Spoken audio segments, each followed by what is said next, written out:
that was so revolutionary. He introduced Dayton to Ray Charles when nobody else was playing Ray Charles ever. He played that Ray Charles country western album, cuts from an album on a top 40 radio station. Because he didn't really care for top 40 radio. A lot of the records were pretty stripped down, kind of lacking a lot of depth. Welcome back to the Talking Archive. I'm Josh Jacobs, and we are talking with Chuck McKibben. He's the author of the book Mel Blanc, The Voice of Bugs Bunny, ... and Me. Inside the studio with Hollywood's Man of 1,000 Voices. Now, last time Chuck told us that he got a 10-year gig as the voiceover talent for Time Warner movie trailers. How'd you get that gig? Well, that's a great story. Thank you for asking. I went there only because I was an in-house voice with the ad agency, and they were doing a joint venture with Time Warner, where Time Warner would provide editing in their world-class studios in Queens, and I would provide most everything else. Video of this auto dealership, Coppell Nissan on Northern Boulevard. They're probably still there, I bet. So Coppell Nissan, thank you very much for sending me to voice your 2 commercials with their logo, artwork, and the script and all that. And I meet this wonderful in-house producer. Well, he's impressed with me. He says, man, you're good. And we're looking for a 4th voice to do our trailers for these pay-per-view movies. Are you available? Are you repped? I said, well, I have Dorothy Palmer as an agent for me in New York, yes, but she doesn't have to have anything to do with this because she didn't find me anything here. He said, well, I'm going to tell the director of on-air programming that I want to hire you. I want you to work here. Wow. It's a part-time job, but it pays really well. And it did. And about twice a month, I came in to work with this gentleman and would do as many as 6 promos in about less than an hour. And then we'd go out to lunch. And he could go home because once I had done my part of doing the voiceovers, these taped promos were done. We laid them in. We were working, I think, entirely on Betacam SP at that point. Mm-hmm. And his job was to write the trailers and find an appropriate voice from among the 4 people who were available. Well, I took the place of a guy who needed way too much time to be ready to record the next one. He told me. I spent 45 minutes with him just warming up to the next kind of read, but I could change in a heartbeat. I could go from an action picture to comedy instantly. This week on Time Warner Home Theater, Jean-Claude Van Damme is taking on the mob, and they don't know what they're in for. Piece of Crap 3, this week on Time Warner Home Theater.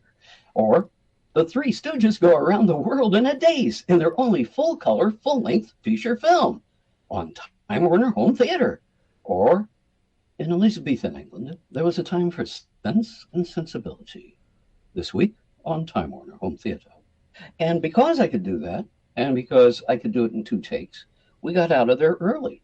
When the senior announcer, a very wonderful black gentleman named Roscoe, he'd been with WOR-FM in the earliest days when you made no money playing underground rock, but he was there during that time. He was like the big day Tom Donahue of the East Coast, or Tom Donahue was the Roscoe of the West Coast.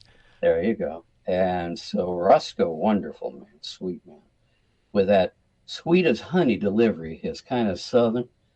And well, he got a gig at CBS to be the exclusive voice of CBS Sports. That was his dream gig of all time. His agent found it for him. But the day he got it, he said to Time Warner, I got to quit today.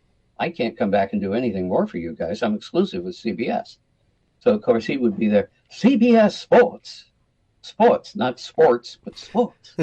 And what a sweetheart. He was dying of cancer. Oh. Now, here's kind of a psychic, strange thing. I seldom listened to WNEW-FM. But one afternoon, driving back from the ad agency, I felt compelled to tune it in.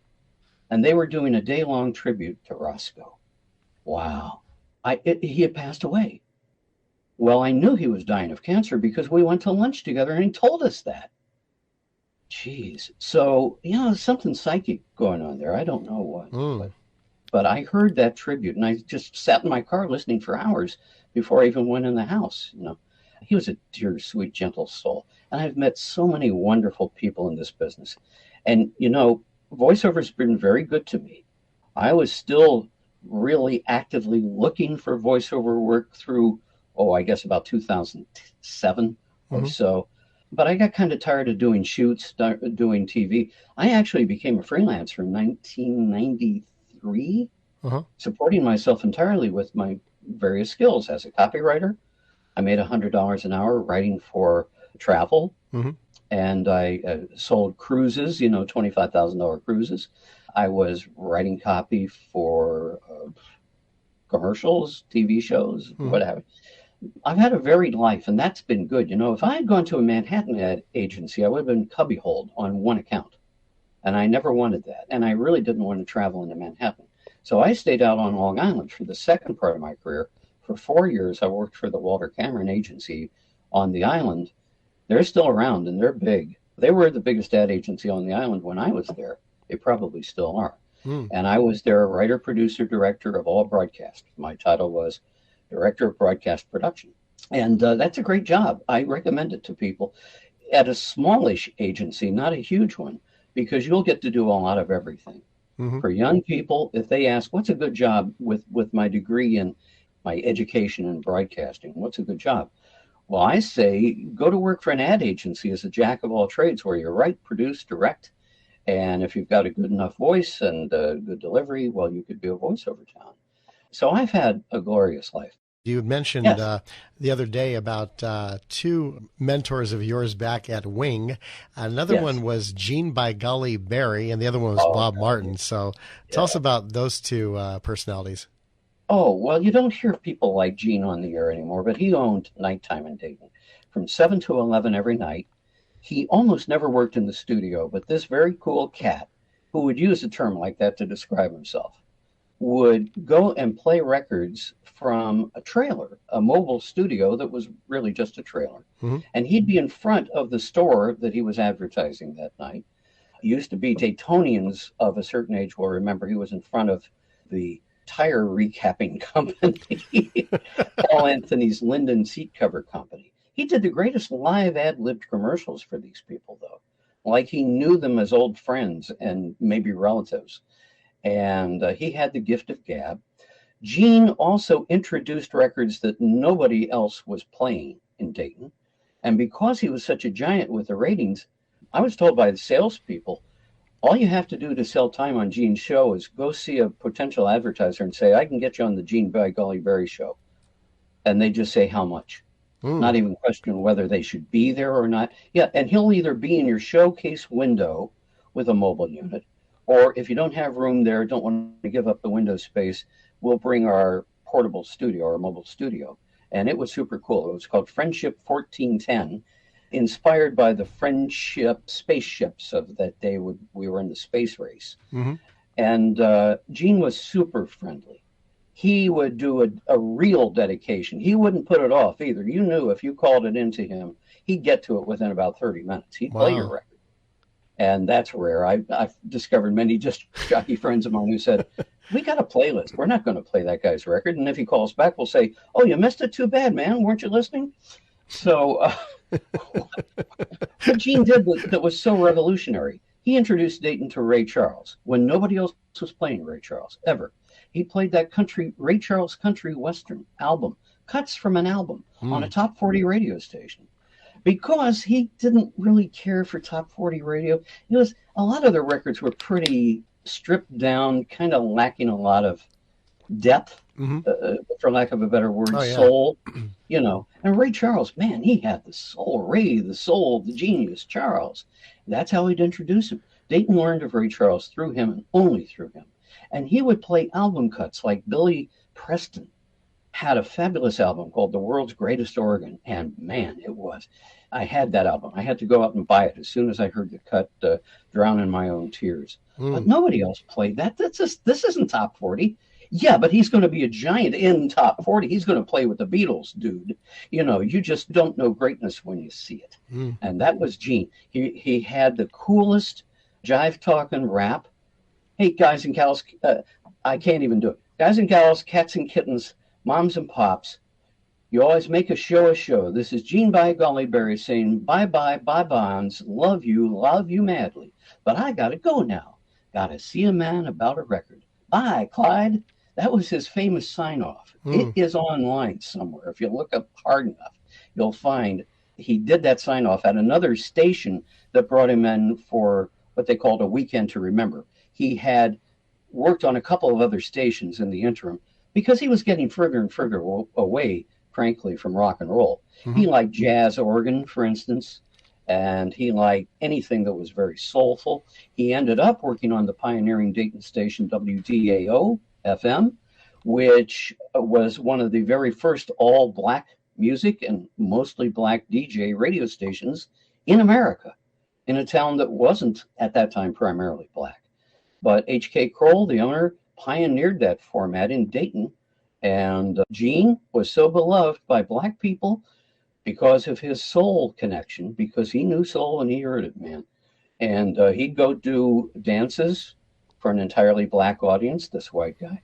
I mean, he was that cool. You know, he was the Frank Sinatra of Dayton, Ohio. In Los Angeles, he had a DJ named Hunter Hancock who did that. And, of course, Huggy Boy and Art LeBeau. Yeah. Of course, Art LeBeau's format was R&B geared to the Latino audience, but Art LeBeau was Armenian. You know, and his real name was Arthur Ignoyan. He just passed away about a year and a half ago at age 97, but he continued to work till pretty much the day he died. Yeah, I know he did. I saw that online. I've tried to track the West Coast jocks and learn about them as I could, but of course we couldn't hear them back on the East Coast. Yeah. And that was unfortunate. You know, there was no internet to go on and listen to the real Don Steele. Oh, yeah. And of course, when I was in California, he was on the air, but I'm working. You know, I'm too busy to stop and listen to radio. But of course, I got to sit in with one of the greatest performers of all time, of course, our wonderful friend, Gary Owens, of course. Oh, yeah. You know, each jock had a booth of his own. You must have known this, that when Gary worked at KMPC, every disc jockey there was also on TV, the station of the stars, meaning they probably had some television show on the network, like Jeff Edwards, That's the right. Treasure Hunt. And also, because it was Gene Autry's place, they had a disc jockey booth about 10 by 10 and another 10 by 10 booth adjoining, which was the engineer's booth.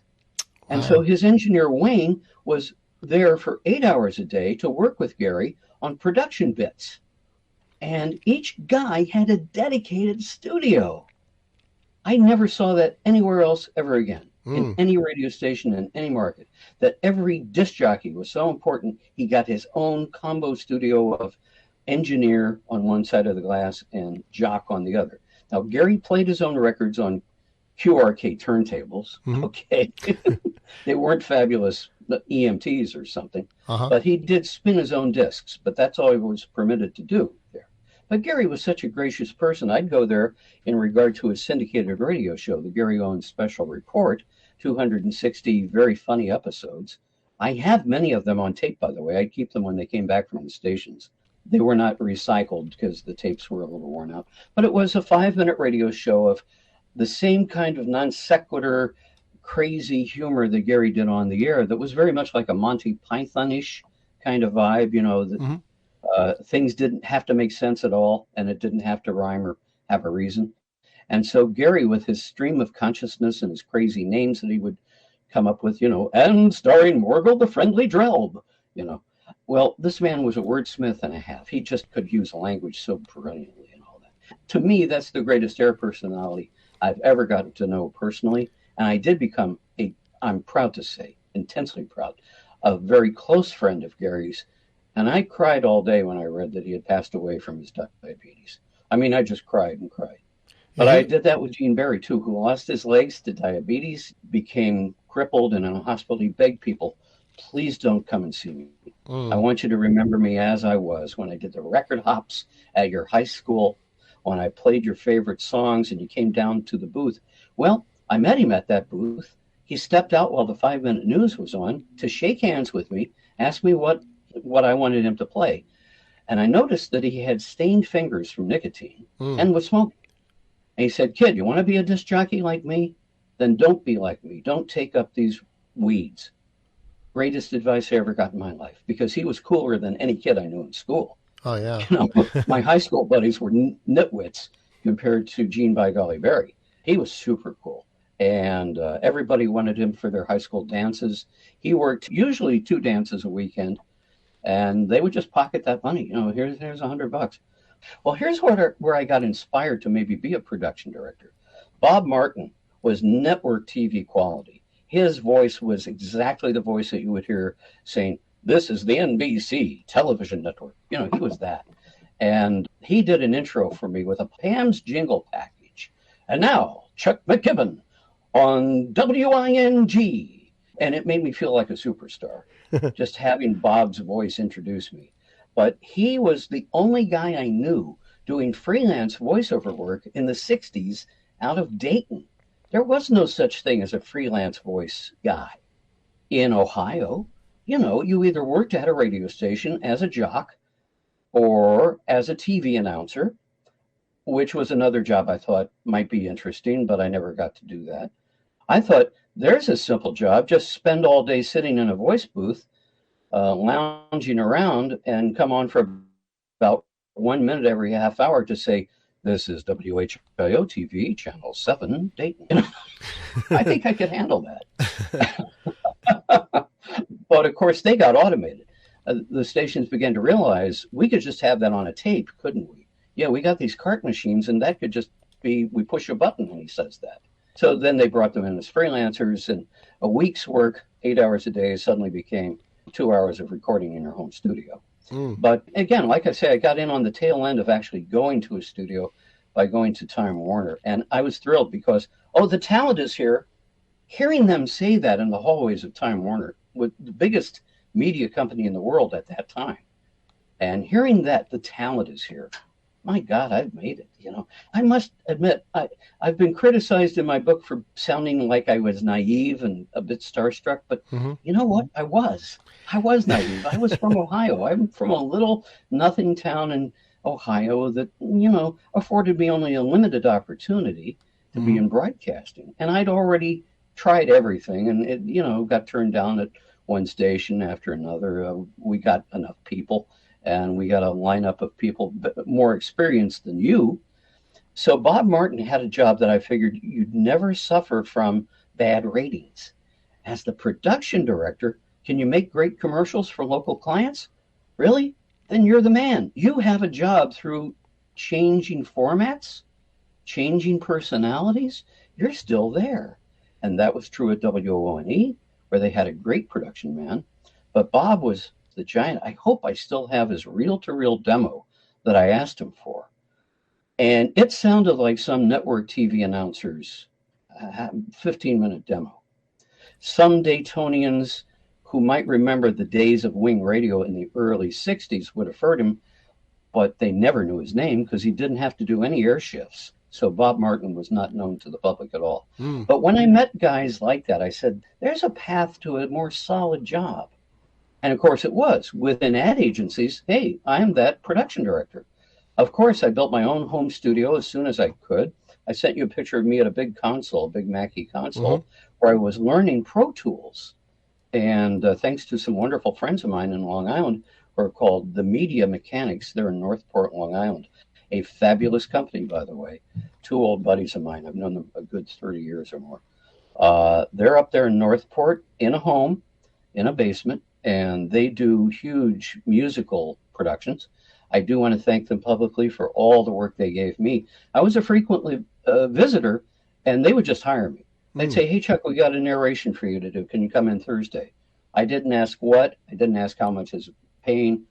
They were generous. They got me the money. They didn't have to make me worry whether I was going to get paid or not. Wonderful guys. It's good to get Bob Martin's name out there, somebody who's not well known, but somebody who's very successful. Right. It's great to hear stories about people like that.